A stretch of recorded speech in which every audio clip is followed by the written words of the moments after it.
Neste momento, vamos abordar o assunto das 7 igrejas.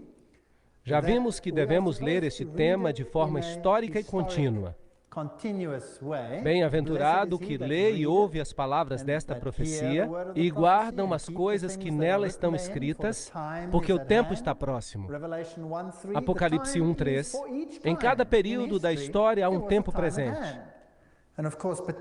O tempo está próximo e, com certeza, particularmente para a nossa época. Eu fui arrebatado no Espírito do Senhor, eu ouvi por trás de mim uma grande voz, como de trombeta, e vimos o grande Epanados, o paralelismo de Apocalipse 1, que nos diz que Jesus é o centro de todo o livro e de toda a Bíblia, que Ele é o grande Eu Sou. Vimos como no livro de Gênesis o homem perdeu acesso à árvore da vida, a morte passou a existir, ele passou a trabalhar, ele perdeu o domínio, ficou nu e foi separado de Deus. E vimos no primeiro capítulo como ele iria chegar a uma restauração que viria para lhe outorgar o acesso à árvore da vida, a vitória sobre a morte, o maná escondido, Jesus, que acabaria com essa fome espiritual para sempre, e o domínio se estabeleceria, roupas brancas e não mais separação de Deus. E então tivemos uma pequena introdução às 7 igrejas. Em Apocalipse 1, verso 11, as 7 igrejas são nomeadas: Éfeso, Esmirna, Pérgamo, Tiatira, Sardes, Filadélfia e Laodiceia. E eu disse que cada uma delas tem um significado bem particular. Vamos percorrer esses 7 períodos de tempo, tais como são descritos no livro do Apocalipse e apresentados por ele, aquele que caminha por entre os 7 castiçais de ouro. Portanto, temos um período de tempo no ministério de Cristo, quando ele está dentro do santuário, oficiando no lugar santo. Não vamos então falar de escatologia, dos eventos que se sucedem perto do final da história, mas temos que seguir um percurso através da história, porque ele está no meio dos 7 castiçais como o Filho do Homem.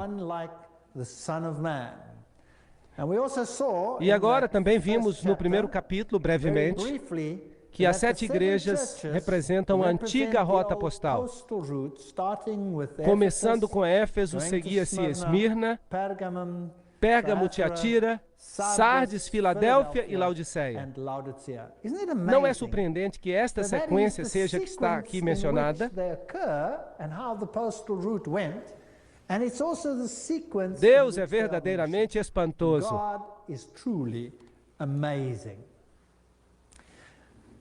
Escreve as coisas que tens visto. Logo, a aplicação do tempo, as que são e as que depois destas hão de acontecer. A aplicação ao futuro e o mistério das 7 estrelas que viste na minha destra e dos 7 castiçais de ouro.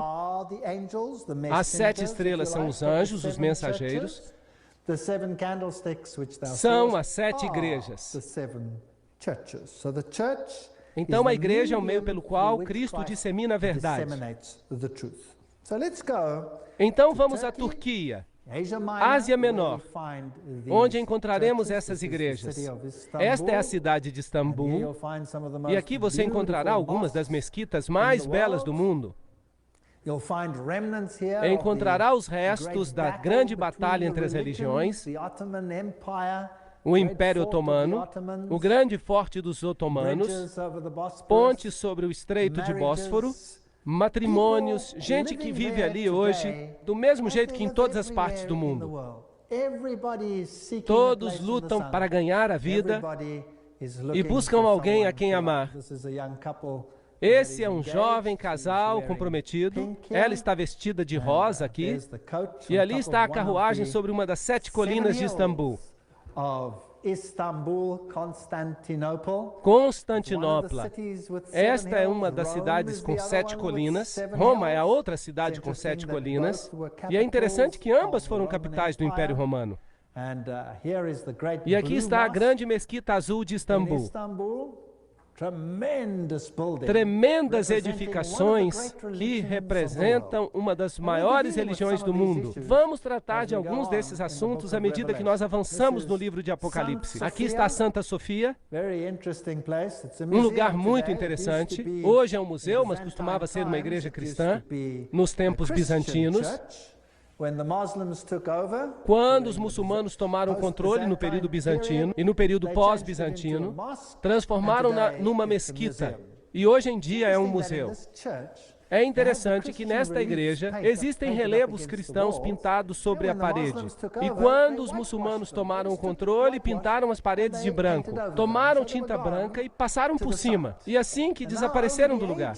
E agora, com o passar do tempo, a tinta branca está desvanecendo, assim que quando alguém entra na igreja, vê os relevos cristãos. E se olharem atentamente, conseguem ver. Interessante, para mim é algo simbólico. É como se as grandes barreiras entre as religiões estivessem desaparecendo. E elas estão se unindo em uma só. Tempos interessantes que o mundo está enfrentando.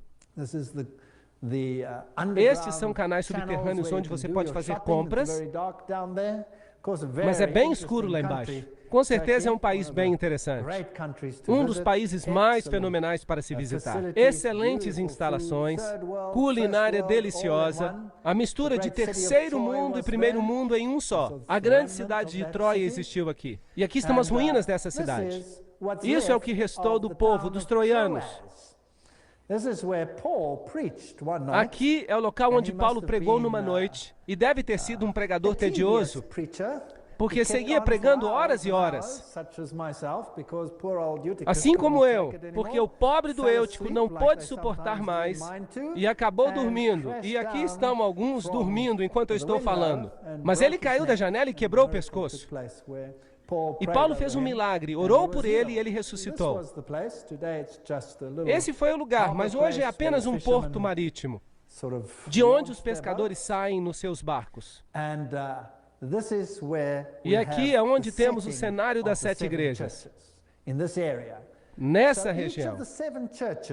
Assim que cada uma das 7 igrejas, onde Cristo é representado, está espalhando a sua luz ao mundo. Cada um desses nomes tem um significado particular. E tem um significado profético. Há uma certa característica descrita em cada uma dessas igrejas que se aplica a elas nesse tempo, mas também uma aplicação ao futuro. Então, as igrejas recebem um elogio, algo que estão fazendo do bem. Mas é interessante que há uma igreja que não recebe nenhum elogio. Nós vamos falar disso depois. Depois há uma repreensão, e as repreensões são muito importantes, porque elas falam algo acerca da época novamente. Se alguém é repreendido e insiste em não se arrepender, o período da sua graça termina? Sim ou não? Claro que não. Porque se alguém pode se arrepender depois da repreensão, é porque o período da graça não pode ter terminado. Por isso, ninguém pode pegar essa profecia e lançá-la para o futuro, depois do tempo da graça.